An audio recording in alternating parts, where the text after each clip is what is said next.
3, 2, 1.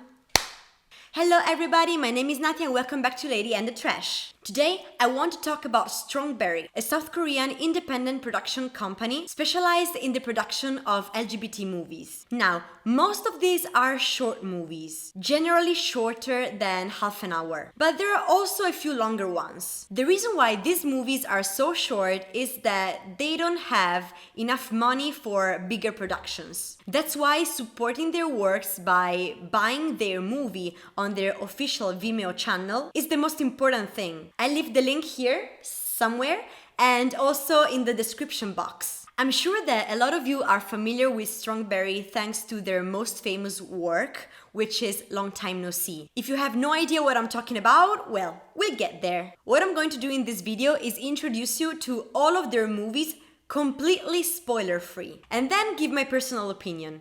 It's not gonna be a ranking. I chose to order them based on their length, from the shortest to the longest. As you may know, the LGBT community is still not too accepted in South Korea, since the society still considers homosexuality as a taboo, and you very rarely see same-sex couples in public spaces. That's the reason why I think that normalizing same-sex relationships is so important, and these movies do a brilliant job in it. But now, let's start. The first movie is called Secret Spectacles, or in Korean, 비밀의 안경, and it's only 14 minutes long. It's about a boy called Jingyu who buys a pair of glasses that have, let's say, a very peculiar function that you can imagine just by looking at the poster of the short movie. I don't really have a lot to say about this one since it's super short, but it's definitely cute and fun. The kiss scene was a little bit awkward though. The second movie is called Boss in Love, or in Korean, 차장님은 연애 중, and it's 16 minutes long. Se-young, who works in an office, remains alone after all of her colleagues already left, and her girlfriend, Hyemi, decides to meet her there. But their date doesn't actually go as planned. There were a few pretty funny parts in this one, and all of the girls in these movies are so cute. I'm genuinely happy that I was able to watch something with lesbian representation. It's so refreshing. Next one is called My Pistachio, and it's 19 minutes long. The main character is Moo-young, a young man who has a crush on his senior, Han-bit. Moo-young tries to get his crush's attention by applying as an actor for the movie directed by Han-bit. I like this one a lot. The two actors have a great chemistry according to me. The only problem for me is that in one particular scene I felt such a heavy second-hand embarrassment for the main character, but that was part of the fun. Number 4, it's called My Personal Trainer, and it's the first one longer than 20 minutes, with its 21 minutes of length. Tino is an aspiring YouTuber who decides to start going to the gym to get more followers. There he meets Seok-hun, a handsome personal trainer that starts giving him attention, making Jino believing that his feelings for him could be reciprocated. The short movie is indeed very cute, and Jino and his friends are very fun to watch, but didn't actually leave a strong impression on me. I really like that they added some bloopers at the end though. Next one, it's called Perfect One Night Stand, or in Korean, 완벽한 One Night. And this one too is 21 minutes long. Ji-hye wants to lose her virginity before she turns 21. So with the help of her friend, she looks for the perfect girl to have a one-night stand with. It's as simple as that. Ji-hye is extremely lovable. So maybe that's what made me like this short movie that much. She's just incredibly cute.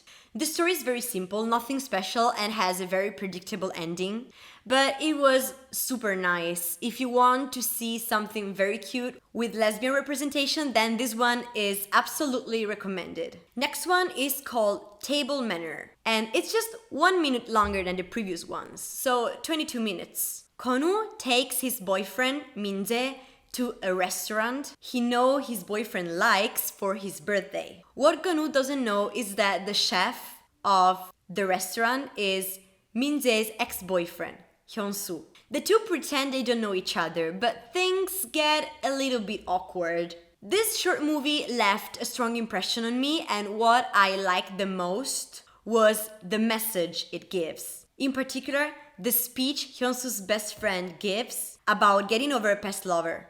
Okay, this one was definitely the weirdest. It's called What You Believe, or in Korean, Motel Sokudul, and it's 24 minutes long. Two friends, Junwoo and Jiho, go to a party in a motel room to hook up, but things get a little bit uncomfortable there. I can't really say anything else or it would be spoiler. I have to be honest, I didn't really understand this one. The main message revolves around the Schrödinger cat paradox. To explain it in a few words, a cat is inside a box with a device installed. The device has 50% of a chance to kill the cat in 1 hour. After 1 hour, you have to open the box to check if the cat is alive or not. But according to quantum mechanics, before you open the box, the cat can be both alive and dead at the same time. The real state of the cat can only be decided after you open the box. This is definitely a story that can have more interpretations. As the official Strongberry account commented on my drama list, this movie has many double lines. People in the movie doubt their opponents,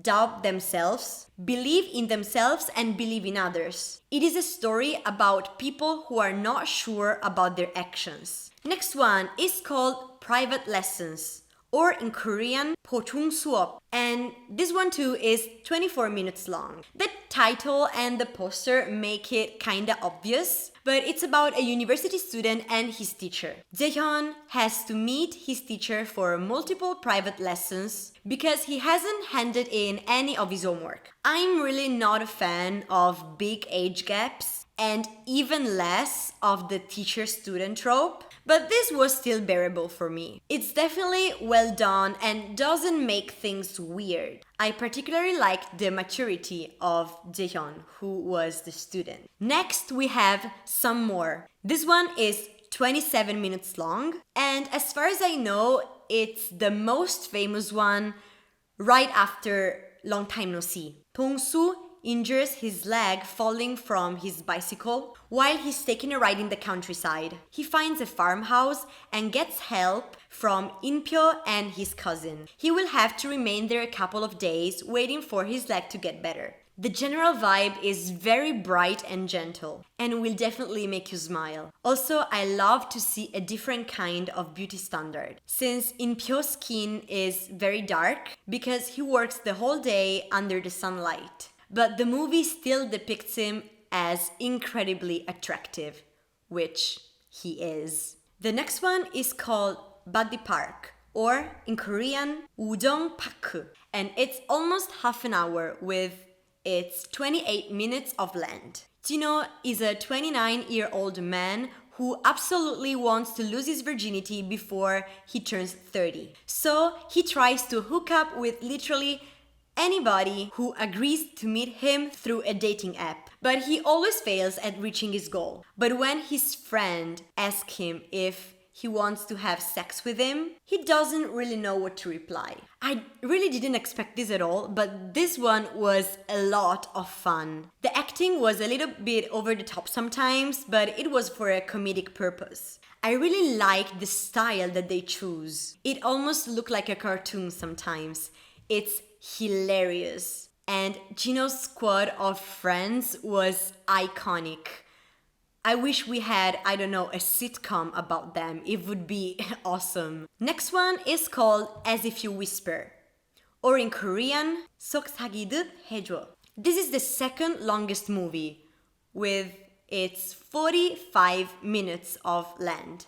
It's about an aspiring singer called Pomsu who goes busking every day in the same place. His biggest fan, Hyunwoo, cheers for him every day until he finally approaches him. Nothing much to say about this one. The songs are great, in particular the one that has the same title as the movie. It has overall a very soft and spring vibe aesthetic, and it's definitely recommended if you're looking for something light and sweet. And now, last but not least, Long Time No See, which is 76 minutes long. You can find it either in movie version or divided into 5 episodes. Kite gets to meet Black Rose, an author whose real name is Chisu, after reading the first chapters of his web novel. Soon the two men start a relationship, but Chisu has to hide his identity as the hitman Flying Dagger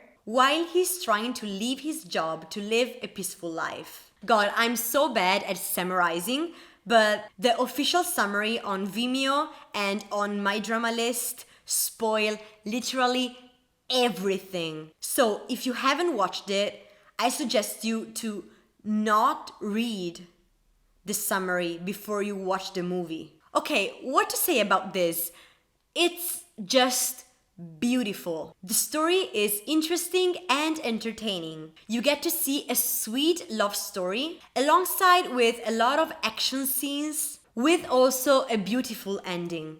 If they only had more money to make this longer, I don't know, maybe as long as History 3 Trapped, if you know what I'm talking about, this story could have been even better developed. And Long Time No See would be considered one of the best LGBT themed shows of all time. But still, it's absolutely amazing. And you should definitely watch it. You won't be disappointed. Okay, this was the last one. So let me know in the comments if you've seen some of them or which ones caught your attention while watching this video. My personal favorites, except for Long Time No See, of course, are My Pistachio, Buddy Park, and Perfect One Night Stand. If you weren't familiar with Strongberry's movies, I sincerely hope you will check them out and support this amazing production company and their movies. So yeah, that's all I had to say in this video. I hope you found it